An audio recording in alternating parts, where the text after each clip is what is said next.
ત્યારે અમે લોકો વિદા લઈ રહ્યા છીએ પપ્પાના ઘરેથી, જઈ રહ્યા છીએ અમે અમારા ઘરે.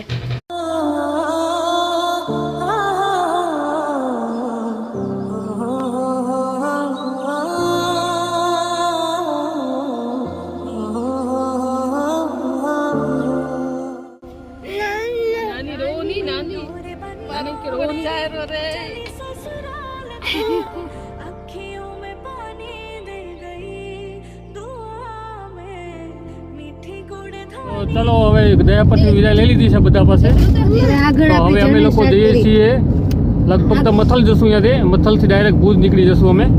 તો ચલો અમારી ભેગી જર્ની એન્જોય કરો. ચકલી વેન છે એ આજે રાતે 10 વાગે વિદાય લેશે ભુજથી. હજી રવા પર પાર નથી થયા અને નાની માનો ફોન આવી ગયો અને આ રોવાન ચાલુ થઈ ગયું છે. વિડીયો કોલ આવ્યો, રોવાન ચાલુ થઈ ગયું છે અને આ લોકો રોવા મંડી ગયા છે. જો જીંકલ રોવે છે, ચકલી રોવે છે, દર્શ રોવે છે. હા, આપણે બાને તેડી લીધા છે. જયસમના બા અંબાળાથી બાને તેડી લીધા છે. નાનીમાં હવે કેમ દેખાય? વિડીયો કોલમાં છે. ક્યાં લાગ્યું ને? નાનીમાં રોવે છે. નાનીમાં જય સ્વામિનારાયણ. હવે ના રોવો. હા, બા ને તેડી. તમે હવે ના રોવો. એટલો ને હા. ઓ માં હજી રોવે રા. મમ્મી ના રોવો ને, અમને રોંગું આવેરું.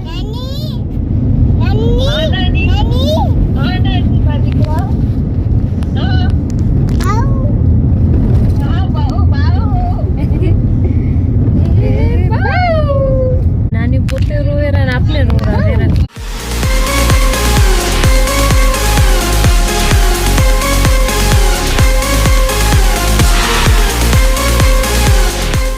હવે અહીંયા કને ગુરુને મળવા આવ્યા છીએ મથલ.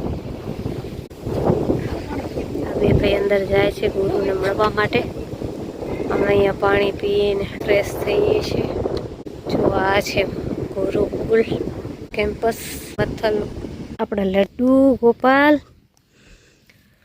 અહીંયા કને જો દાદા લડ્ડુ ગોપાલ બેઠા હતા ને ત્યાં મેં દાદાને બેસાડ્યા અને લડ્ડુ ગોપાલ અહીંયા નીચે બેસાડ્યા. કેમ કે લડ્ડુ ગોપાલને મને બીક હતી કે પડી ના જાય.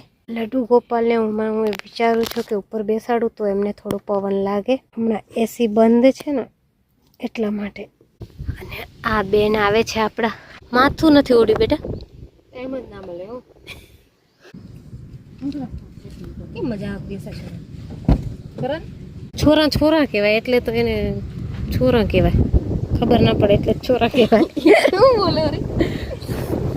શું બોલ્યા દીદી તમે? એ દીદીડી લડ્ડુ ગોપાલ કપેરી આમ કરે.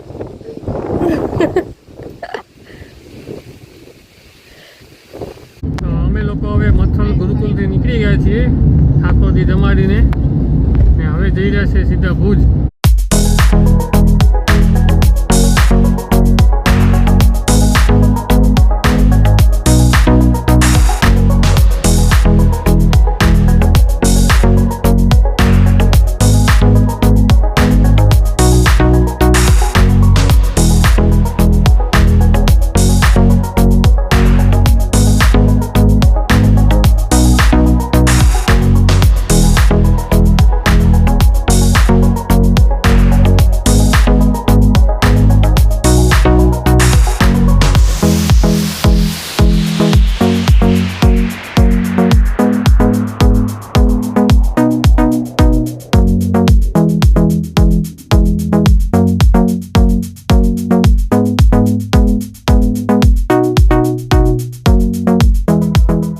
તો અત્યારે અમે લોકો રૂમમાં આવી ગયા છીએ અને રૂમમાં રેસ્ટ કરી અને ફ્રેશ થઈને અમે લોકો હવે જઈએ છીએ પ્રસાદી મંદિરે દર્શન કરવા માટે. સૈયાજી અને તરેશ નીકળી ગયા છે નીચે. એ સામાન પણ સેટ કરી દીધું છે. દર્શને તિલક ચાંદલો કરાવે છે. કપડા ઉડી ગયા છે. છેક ચકલી તારો ડ્રેસ ઉમાં પહોંચ્યો જો. હા હા આ બાજુ રાખી દઈશ ને, આ બાજુથી નહીં ઉડે. લઈ લો આ બધા કપડાં, આ બાજુ નાખી દો આપણા.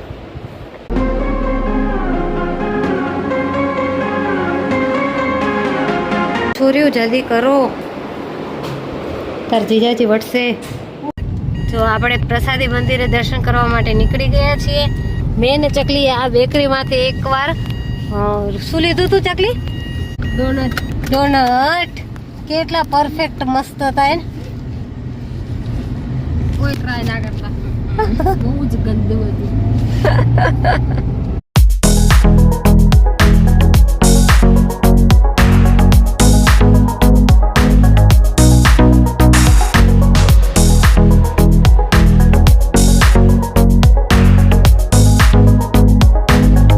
હવે જો ચકલીનો સામાન અમે બહાર કાઢી દીધો છે ગાડીમાંથી. ચકલીને મૂકવા માટે અમે આવી ગયા છીએ. દર્શભાઈ અહીંયા ફૂલ મોજમાં રમી રહ્યા છે. એને ઓલી ગાડીમાં ટ્રોલીમાં બેસવું છે. જો ટ્રોલી અંદર લઈ લીધી છે એને ક્યારનું ટ્રોલીમાં બેસવું છે. માસીને કેને કહે છે મમા મમા ભ્રૂમમાં, મમા મમા ભ્રૂમમાં. ચલો ચકલી બેનની બસ આવી ગઈ છે અને ચકલી બેન દર્શને મળીને બાય બાય લવ યુ કરી રહ્યા છે.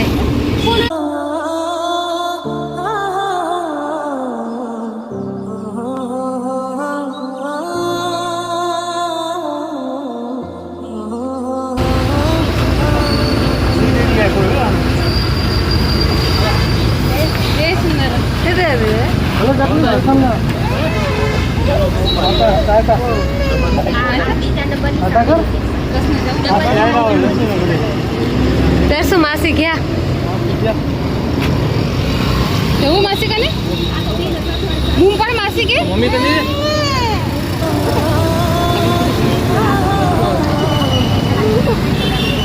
હા મમ્મી છે, હવે મમ્મી કરશે. જો માસી ગયા ને ઘરે. માસી ગયા દર્શુ માસી ગયા એને કરે. તો હું પણ માસી ને માસી આવશે. હું પણ કે મમ્મા કે મમ્મા આવું કે મમ્મા મને હાલવું હે કે માસી કેવો આવશે? બધા રોડ આવીને આવ્યો ને માસી આવું રોયો એટલે. હા બધા એનારું રોયા. રોયા પણ આ માસી રોયો. હા તું રો કા હે? તું કા રો આંખમાં પાણી આવી ગયા જોઈને. માસી કને હાલવું હાલો માસી કને પનારું જોઈને રોયો નથી, આ પહેલી વાર રોયો. હા માસી હારું. ચકલી હારું રોય.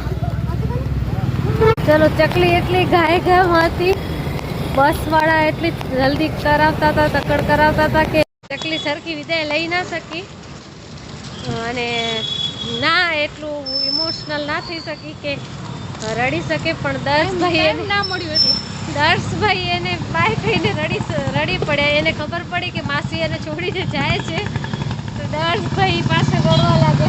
દર્શ માસી ગયા. માસી કને હાલવું કાને હાલો માસી કને જવું હોય ને કાને? હોય હાલો આપણે માસી કને જઈએ. અત્યારે ઘડિયાળમાં 11:30 થાય છે. અમે લોકો રૂમમાં આવી ગયા છીએ. ચકલીને ડ્રોપ કરીને ટોટલી ફ્રેશ થઈ ગયા છીએ. દર્શભાઈને ખવડાવી દીધું છે. હવે રમતે ચડ્યો છે. હવે થોડું ઘણું સુવડાવવાનું ટ્રાય કરીશું. દર્શ લાઇટ બંધ કરી દે, મસ્ત લાઇટિંગ આવે. બસ હવે થોડું ઘણું પ્રેક્ટિસ કરીશું સુવડાવવાની કે સૂઈ જાય તો સારું રહે, કારણ કે વાગી બહુ ગયા છે. ચાલો આજના બ્લોગને આપણે અહીંયા સમાપ્ત કરી છીએ. મળીશું હવે તમને કાલે નવા બ્લોગ સાથે. તો અમને રજા આપો. બાય.